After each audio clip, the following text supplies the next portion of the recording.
ಜಿಲ್ಲಾ ಪಂಚಾಯತ್ ಸದಸ್ಯ ಯೋಗೇಶ್ ಗೌಡ ಕೊಲೆ ಕೇಸ್ನ ತೀರ್ಪಿಗೆ ಕ್ಷಣಗಣನೆ ಆರಂಭ ಆಗಿದೆ. ಮಧ್ಯಾಹ್ನ 3 ಗಂಟೆಗೆ ಕೊಲೆ ಕೇಸ್ನ ತೀರ್ಪನ್ನ ಜನಪ್ರತಿನಿಧಿ ಕೋರ್ಟ್ ಪ್ರಕಟ ಮಾಡಲಿದೆ. ಕೊಲೆ ಕೇಸ್ನಲ್ಲಿ ಶಾಸಕ ವಿನಯ್ ಕುಲಕರ್ಣಿ ಭವಿಷ್ಯ ನಿರ್ಧಾರಕ್ಕೆ ಈಗ ಕ್ಷಣಗಣನೆ ಆರಂಭ ಆಗಿದೆ. ಸುದೀರ್ಘ 10 ವರ್ಷಗಳ ಕಾಲ ನಡೆಕೊಂಡು ಬಂದಿರುವಂತಹ ಪ್ರಕರಣ ಇದು. ಯೋಗೇಶ್ ಗೌಡ ಕೊಲೆ ಕೇಸ್ನ 21 ಆರೋಪಿಗಳು ಕೋರ್ಟ್ನಲ್ಲಿ ಹಾಜರಾಗಿದ್ದಾರೆ. 10 ವರ್ಷಗಳ ವಿಚಾರಣೆಯ ನಂತರ ತೀರ್ಪನ್ನ ಜನಪ್ರತಿನಿಧಿ ಕೋರ್ಟ್ ಇವತ್ತು ನೀಡ್ತಾ ಇದೆ. ರಾಜಕೀಯ ವೈಷಮ್ಯದಿಂದ ಕೊಲೆಯಂತ ಚಾರ್ಜ್ ಶೀಟ್ ಅನ್ನ ಸಿಬಿಐ ಸಲ್ಲಿಕೆ ಮಾಡಿದೆ. ಸಿಬಿಐ ಈ ಪ್ರಕರಣದ ತನಿಖೆಯನ್ನ ಕೈಗೆತ್ತಿಕೊಂಡು ರಾಜಕೀಯ ವೈಷಮ್ಯದಿಂದಲೇ ಈ ಕೊಲೆ ಆಗಿದೆ ಅನ್ನುವಂಥ ಹಿನ್ನೆಲೆಯಲ್ಲಿ ಈಗ ಚಾರ್ಜ್ ಶೀಟ್ ಅನ್ನು ಕೂಡ ಸಲ್ಲಿಕೆ ಮಾಡಲಾಗಿದೆ. ಇವತ್ತು ಈ ಪ್ರಕರಣದ ತೀರ್ಪು ಪ್ರಕಟ ಆಗುತ್ತೆ. ಇದೇನು ಕೆಲವೇ ಹೊತ್ತಿನಲ್ಲಿ ಮಧ್ಯಾಹ್ನ 3 ಗಂಟೆಗೆ ಕೊಲೆ ಕೇಸ್ನ ತೀರ್ಪನ್ನ ಜನಪ್ರತಿನಿಧಿ ಕೋರ್ಟ್ ಪ್ರಕಟ ಮಾಡುತ್ತೆ. ಈ ಮೂಲಕ ಶಾಸಕ ವಿನಯ್ ಕುಲಕರ್ಣಿ ಅವರ ಭವಿಷ್ಯ ಕೂಡ ನಿರ್ಧಾರ ಆಗುತ್ತೆ. ಏನಾಗುತ್ತೆ ಭವಿಷ್ಯ ಅನ್ನುವಂಥದ್ದು ಇನ್ನೇನು ಕೆಲವೇ ಹೊತ್ತಿನಲ್ಲಿ ಗೊತ್ತಾಗುತ್ತೆ. ರಾಜ್ಯ ಮಾತ್ರ ಅಲ್ಲ, ದೇಶಾದ್ಯಂತ ದೊಡ್ಡ ಮಟ್ಟದಲ್ಲಿ ಸದ್ದು ಮಾಡಿದ್ದಂತಹ ಪ್ರಕರಣ ಇದು.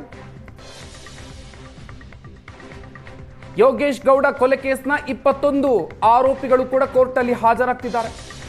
10 ವರ್ಷಗಳ ವಿಚಾರಣೆ ನಡೆದಿದೆ. 10 ವರ್ಷಗಳ ನಂತರ ತೀರ್ಪನ್ನ ಪ್ರಕಟ ಮಾಡಲಿದೆ ಜನಪ್ರತಿನಿಧಿ ಕೋರ್ಟ್. ರಾಜಕೀಯ ವೈಷಮ್ಯದಿಂದಲೇ ಕೊಲೆ ಆಗಿದೆ ಅಂತ ಚಾರ್ಜ್ ಶೀಟ್ ಅನ್ನ ಸಿಬಿಐ ಈಗಾಗಲೇ ಸಲ್ಲಿಸಿದ್ದು. ಅದರ ಹಿನ್ನೆಲೆಯಲ್ಲಿ ವಿಚಾರಣೆ ನಡೆದಿದ್ದು. ಇವತ್ತು ತೀರ್ಪನ್ನ ಪ್ರಕಟ ಮಾಡುತ್ತೆ.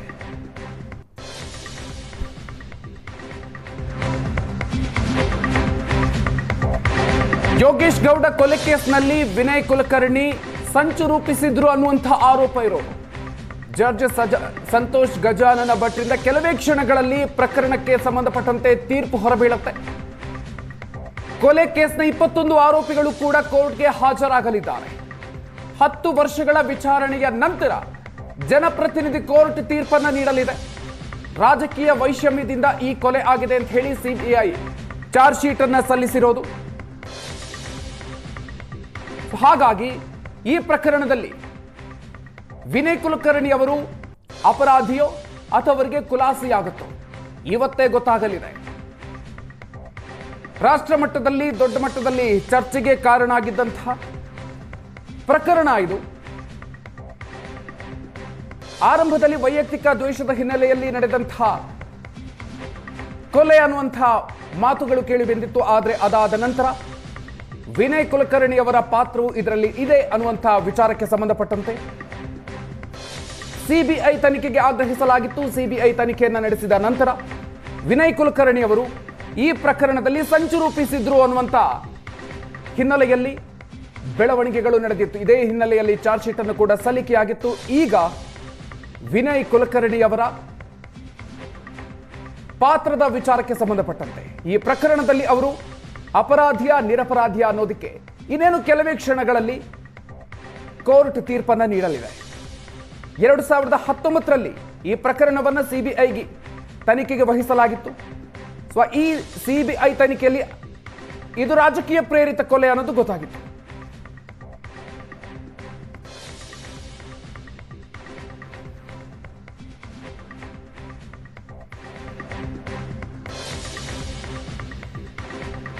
ಹೆಚ್ಚಿನ ಡೀಟೇಲ್ಸ್ ಕೊಡ್ತಾರೆ ನಮ್ಮ ಬೆಂಗಳೂರು ಬ್ಯೂರೋ ಹೆಡ್ ರಮೇಶ್. ಇದೀಗ ನಮ್ಮ ಜೊತೆಗೆ ದೂರವಾಣಿ ಸಂಪರ್ಕದಲ್ಲಿದ್ದಾರೆ. ರಮೇಶ್, ಸುದೀರ್ಘ 10 ವರ್ಷಗಳ ಕಾಲ ನಡ್ಕೊಂಡು ಬಂದಿರುವಂತಹ ಪ್ರಕರಣ ಇನ್ನೇನು ಕೆಲವೇ ಕ್ಷಣಗಳಲ್ಲಿ ಕೊಲೆ ಕೇಸ್ನ ತೀರ್ಪು ಹೊರಬೀಳತ್ತೆ.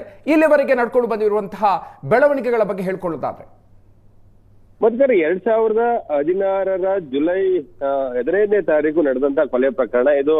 ಧಾರವಾಡದ ಅಂದ್ರೆ ಯೋಗೇಶ್ ಗೌಡ ಮಾಜಿ ಜಿಲ್ಲಾ ಪಂಚಾಯತ್ ಸದಸ್ಯ ಇದ್ದಾರೆ. ಅವರದೇ ಮಾಲೀಕತ್ವದ ಒಂದು ಜಿಮ್ ನಲ್ಲಿ ಕೊಲೆ ನಡೆದಿರುತ್ತೆ. ಬೆಳಗ್ಗೆ ಹೋಗಿ ಅವ್ರ ಜಿಮ್ ಅಲ್ಲಿ ಇದ್ದಂತ ಸಂದರ್ಭದಲ್ಲಿ ಒಂದಷ್ಟು ಜನ ನುಗ್ಗಿ ಕೊಲೆ ಮಾಡಿರ್ತಾರೆ. ಸೊ ಇದಕ್ಕೆ ಸಂಬಂಧಪಟ್ಟಂತೆ ಧಾರವಾಡದ ಸಬರ್ಬನ್ ಪೊಲೀಸ್ ಠಾಣೆಯಲ್ಲಿ ಪ್ರಕರಣ ದಾಖಲಾಗಿರ್ತದೆ. ಸೊ ಇದಕ್ಕೆ ಸಂಬಂಧಪಟ್ಟಂತೆ ಎಲ್ಲೊಂದ್ ಕಡೆ ಲೋಕಲ್ ಪೊಲೀಸರು ತಪ್ಪಾದಂತ ವ್ಯಕ್ತಿಗಳನ್ನ ಇದರಲ್ಲಿ ಸಿಲುಕಿಸುವಂತದ್ದು ಮತ್ತೆ ನಿಜವಾದಂತ ಆರೋಪಿಗಳನ್ನ ಅಲ್ಲಿ ಬಚಾವ್ ಮಾಡುವಂತ ಕೆಲಸಗಳು ನಡೀತಾ ಇರುತ್ತೆ. ಆದ್ರೆ ಈ ಒಂದು ತನಿಖೆಗೆ ಸಂಬಂಧಪಟ್ಟಂತೆ ಏನು ಯೋಗೇಶ್ ಗೌಡ ಅವರ ಕುಟುಂಬಕ್ಕೆ ಒಂದ್ ರೀತಿ ಯಾವುದೇ ಸಮಾಧಾನ ಇರೋದಿಲ್ಲ. ಎಲ್ಲೊಂದ್ ಕಡೆ ಇದರಲ್ಲಿ ವಿನಯ್ ಕುಲಕರ್ಣಿ ನೇರವಾಗಿ ಭಾಗಿಯಾಗಿದ್ದಾರೆ.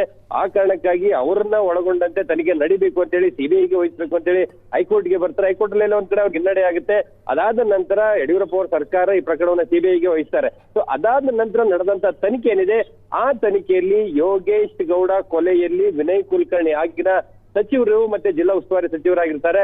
ಅವರದೇ ಒಂದು ಎಲ್ಲ ರೀತಿಯಾದಂತ ಪ್ಲಾನ್ ಅಲ್ಲಿ ಮಾಸ್ಟರ್ ಪ್ಲಾನ್ ಮಾಡಿದಂತವ್ರೆ ವಿನಯ್ ಕುಲಕರ್ಣಿ. ಅವರು ಸೂಚನೆ ಮೇರೆಗೆ ಒಂದಷ್ಟು ಜನ ಚಾರ್ಜ್ ಶೀಟ್ ಅನ್ನ ಕರ್ಕೊಂಡು ಬಂದು ಆ ಮೂಲಕ ಕೊಲೆಯನ್ನ ಮಾಡ್ತಾರೆ ಅನ್ನೋದನ್ನ 3 ಹಂತದ ಅಂದ್ರೆ ಚಾರ್ಜ್ ಶೀಟ್ ಅನ್ನ ಸಿಬಿಐ ಅಧಿಕಾರಿಗಳು ಸಲ್ಲಿಸ್ತಾರೆ. ಸೊ ಇದು ಒಂದ್ ಕಡೆ ಆದ್ರೆ, ಒಂದು ಸಬರ್ಬನ್ ಪೊಲೀಸ್ ಠಾಣೆಯಲ್ಲಿ ಪ್ರಕರಣ ದಾಖಲಾದಂತ ಸಂದರ್ಭದಲ್ಲಿ ಸೊ ಎಲ್ಲೋ ಒಂದ್ ಕಡೆ ಈ ಏನು ವಿನಯ್ ಕುಲಕರ್ಣಿ ಬಚಾವಾಗ್ಲಿಕ್ಕೋಸ್ಕರ ಬೇರೆ ಯಾರನ್ನೋ ಇದರಲ್ಲಿ ಸಿಲುಕಿಸಬೇಕು ಅನ್ನುವಂತ ನಿಟ್ಟಿನಷ್ಟು ಪ್ರಯತ್ನಗಳು ನಡೆದಿರುತ್ತೆ. ಸೊ ಅದರಲ್ಲಿ ಏನು ವಿನಯ್ ಕುಲಕರ್ಣಿ ಪ್ರಭಾವವನ್ನ ಬಳಸಿ ತಾನು ತಪ್ಪಿಸಿಕೊಳ್ಳುವಂತ ಪ್ರಯತ್ನಗಳನ್ನ ಮಾಡ್ತಾನೆ ಬರ್ತಾರೆ ಪದೇ ಪದೇ. ಆ ಸಂದರ್ಭದಲ್ಲಿ ಯೋಗೇಶ್ ಗೌಡ ಅವರ ಕುಟುಂಬಸ್ಥರು, ಅದರಲ್ಲಿ ಗುರುನಾಥ್ ಗೌಡ, ಯೋಗೇಶ್ ಗೌಡ ಅವರ ಸಹೋದರ ಗುರುನಾಥ್ ಗೌಡ ಮತ್ತೆ ಅವರ ತಾಯಿ ತುಂಗಮ್ಮ ಇದ್ದಾರೆ, ಒಂದು ಸ್ಟ್ರಾಂಗ್ ಆದಂತ ಹೋರಾಟವನ್ನ ಮಾಡ್ತಾರೆ. ಅದ್ರ ಜೊತೆಗೆ ಇದೇ ಸಂದರ್ಭದಲ್ಲಿ ಯೋಗೇಶ್ ಗೌಡ ಮನೆಗೆ ಬಂದು ಒಂದಷ್ಟು ಜನ ಅವರ ಪ್ರಭಾವವನ್ನ ಬೀರಿ ಈ ಪ್ರಕರಣದಿಂದ ಹಿಂದೆ ಸರಿಬೇಕು, ಸಾಕ್ಷಿಗಳನ್ನ ಹೇಳಬಾರ್ದು ಅನ್ನುವಂತ ನಿಟ್ಟಿನಲ್ಲಿ ಒತ್ತಡವನ್ನ ಹಾಕ್ತಾರೆ. ಅದರಲ್ಲಿ ಪೊಲೀಸ್ ಅಧಿಕಾರಿಗಳು ಕೂಡ ಪ್ರಕರಣವನ್ನು ತೀರಿಸುವಂತ ಪ್ರಯತ್ನಗಳು ಆಗಿರುತ್ತೆ. ಸೊ ಯಾವಾಗ ಸಿಬಿಐ ಎಂಟರ್ ಆಗುತ್ತೆ, ಎಂಟರ್ ಆದ ನಂತರ ಒಬ್ಬೊಬ್ಬರೇ ಇನ್ವೆಸ್ಟಿಗೇಷನ್ ಮಾಡ್ತಾ ಹೋದಂತ ಸಂದರ್ಭದಲ್ಲಿ ಇದರ ಒಂದು ಕಿಂಗ್ ಪಿನ್, ಈ ಕೊಲೆ ಮಾಡಿಸ್ಲಿಕ್ಕೆ ಒಂದು ಪ್ಲಾನ್ ಮಾಡಿದಂತವ್ರೆ ಮಾಜಿ ಸಚಿವ ವಿನಯ್ ಕುಲಕರ್ಣಿ ಅಂತ ಸ್ಪಷ್ಟವಾಗಿ ಗೊತ್ತಾಗುತ್ತೆ. ಸಾಕ್ಷಿಗಳನ್ನ ಕಲೆ ಹಾಕ್ತಾ ಹೋಗ್ತಾರೆ.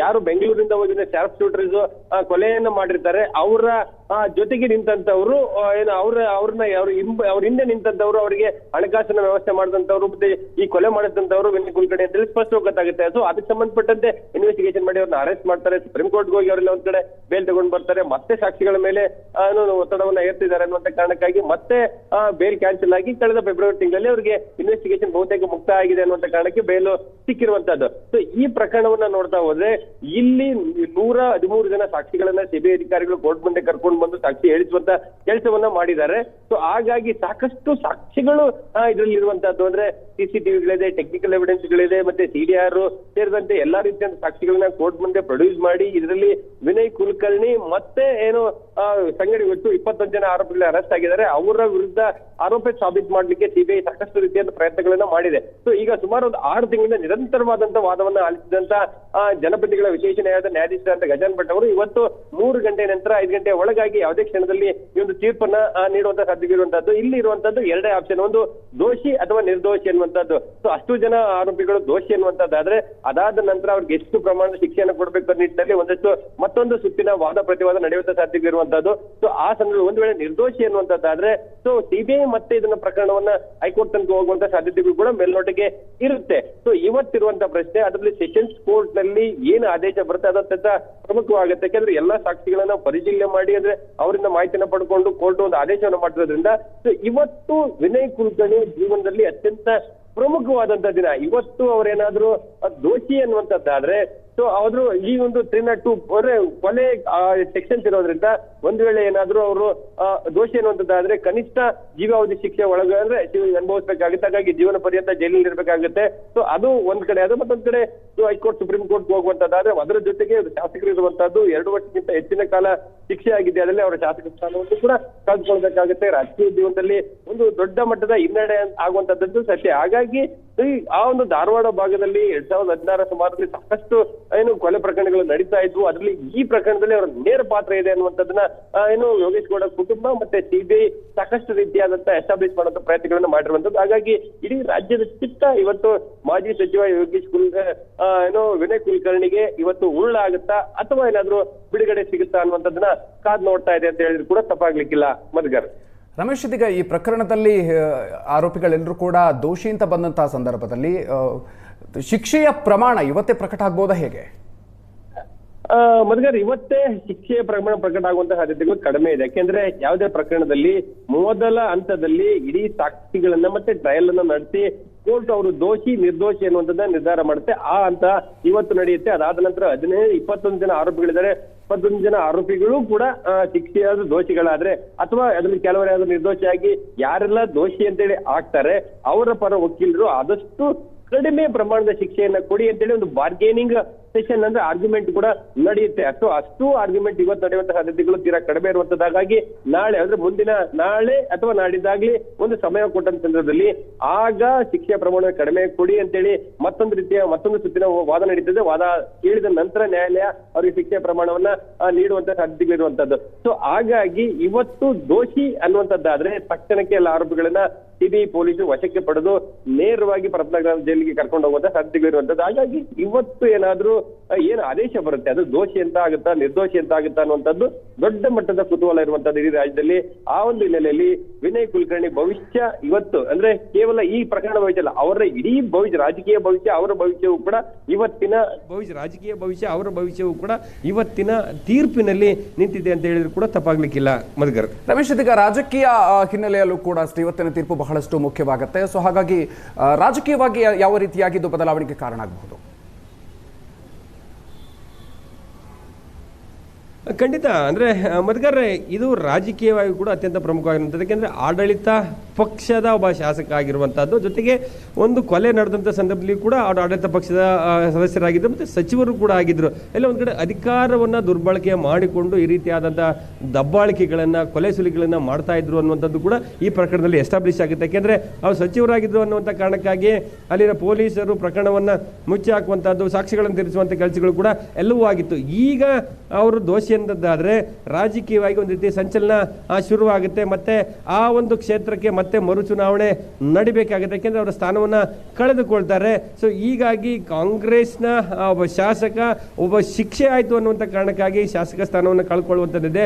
ಅದು ಕಾಂಗ್ರೆಸ್ ಪಕ್ಷಕ್ಕೆ ಒಂದು ಕಡೆ ದೊಡ್ಡ ಮಟ್ಟದ ಹಿನ್ನಡೆ ಆಗುತ್ತೆ ಅಂತ ಹೇಳಿದ್ರು ಕೂಡ ತಪ್ಪಾಗ್ಲಿಕ್ಕಿಲ್ಲ. ಹಾಗಾಗಿ ಇವತ್ತಿನ ತೀರ್ಪೇನಿದೆ ಅದು ಅತ್ಯಂತ ಪ್ರಮುಖವಾಗಿರುವಂತಹದ್ದು ಅವರ ರಾಜಕೀಯ ಜೀವನಕ್ಕೆ ಮತ್ತೆ ಆ ಒಂದು ಕ್ಷೇತ್ರದ ಜನರ ಅಂದ್ರೆ ಕ್ಷೇತ್ರದ ಅಭಿವೃದ್ಧಿ ವಿಚಾರದಲ್ಲಿ ಕೂಡ ಮತ್ತೆ ಒಂದು ರೀತಿ ಕಪ್ಪು ಚುಕ್ಕೆ ಆಗುವಂತಹ ಸಾಧ್ಯತೆಗಳು ಕೂಡ ಮೇಲ್ನೋಟಿಗಿರುವಂತದ್ದು. ಸೊ ಆ ಹಿನ್ನೆಲೆಯಲ್ಲಿ ಕಾಂಗ್ರೆಸ್ ಪಕ್ಷಕ್ಕೂ ಕೂಡ ಅಂದ್ರೆ ಅವರ ಒಬ್ರು ಎಕ್ಸಿಸ್ಟಿಂಗ್ ಮೆಂಬರ್ ಈ ರೀತಿಯಾದ ಕೊಲೆ ಪ್ರಕರಣದಲ್ಲಿ ಜೈಲಿಗೆ ಹೋಗ್ತಾರೆ ಅನ್ನುವಂಥದ್ದಾದ್ರೆ ಅದು ಪಕ್ಷಕ್ಕೆ ಒಂದು ದೊಡ್ಡ ಮಟ್ಟದ ಹಿನ್ನಡೆ ಅಂತ ಹೇಳಿದ್ರು ಕೂಡ ತಪ್ಪಾಗಲಿಕ್ಕಿಲ್ಲ.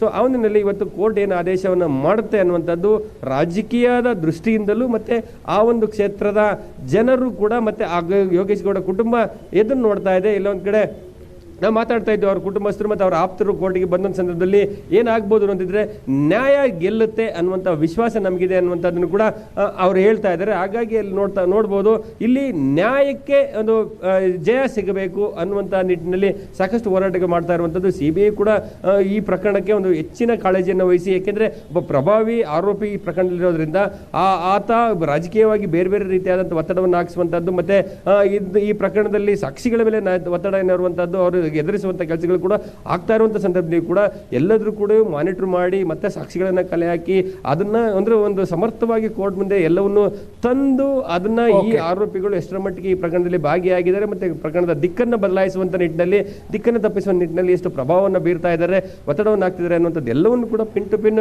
ಕೋರ್ಟ್ ಮುಂದೆ ತರುವಂಥ ಕೆಲಸವನ್ನು CBI ಮಾಡಿರುವಂಥದ್ದು. ಸೊ ಹಾಗಾಗಿ ಈ ಪ್ರಕರಣ ಏನಿದೆ ಇದು ಸಾಕಷ್ಟು ಸುದೀರ್ಘವಾದಂತಹ ಚರ್ಚೆಗಳಾಗಿರುವಂತಹದ್ದು. ಯಾಕೆಂದ್ರೆ ದೊಡ್ಡ ದೊಡ್ಡ ವಕೀಲರುಗಳು ಕೂಡ ಬಂದು ಈ ವಿನಯ್ ಕುಲಕರ್ಣಿ ಮತ್ತು ಇತರ ಆರೋಪಿಗಳ ಪರ ವಾದವನ್ನು ಮಾಡುವ ಸಂದರ್ಭದಲ್ಲಿ ಸಾಕಷ್ಟು ಕೇಸ್ಗಳ ಒಂದು ಚರ್ಚೆಗಳು ಇದರಲ್ಲಿ ನಡೆದಿರುವಂತದ್ದು. ಹಾಗಾಗಿ ಇಡೀ ರಾಜ್ಯಕ್ಕೆ ಒಂದು ಕುತೂಹಲ ಇದೆ, ಈ ಪ್ರಕರಣ ಯಾವ ರೀತಿ ನ್ಯಾಯಾಲಯ ಒಂದು ರೀತಿ ವಿವೇಚನೆಯನ್ನು ಬಳಕೆ ಮಾಡಿಕೊಂಡು ಹೆಂಗೆ ಅದನ್ನು ವಿವರಣಾತ್ಮಕವಾಗಿ ತೀರ್ಪು ನೀಡಬಹುದು, ಅದು ಏನಾಗಬಹುದು ಅನ್ನುವಂಥದ್ದು ಕೂಡ ಸಾಕಷ್ಟು ಕುತೂಹಲ ಇರುವಂಥದ್ದು. ಹಾಗಾಗಿ ಆ ಕುತೂಹಲಕ್ಕೆ నేను ಕೆಲವು ಹೊತ್ತಲ್ಲಿ ಒಂದು ತೆರೆ ಬೀಳುವಂಥ ಸಾಧ್ಯತೆ ಇರುವಂಥದ್ದು. ದೋಷಿನ ನಿರ್ದೋಷಿನ ಒಂದು ವೇಳೆ ದೋಷಿ ಅನ್ನುವಂಥದ್ದಾದರೆ ವಿನಯ್ ಕುಲಕರ್ಣಿಯ ಭವಿಷ್ಯ, ರಾಜಕೀಯ ಭವಿಷ್ಯ, ಅವರ ಭವಿಷ್ಯವು ಕೂಡ ಒಂದು ರೀತಿ ಮಂಕಾಗುವ ಮುಗಿಯುವಂಥ ಸಾಧ್ಯತೆಗಳು ಮೇಲ್ನೋಟಿಗಿರುವಂತಹದ್ದು. Madhukar, thank you Ramesh ಡೀಟೇಲ್ಸ್ಗೆ.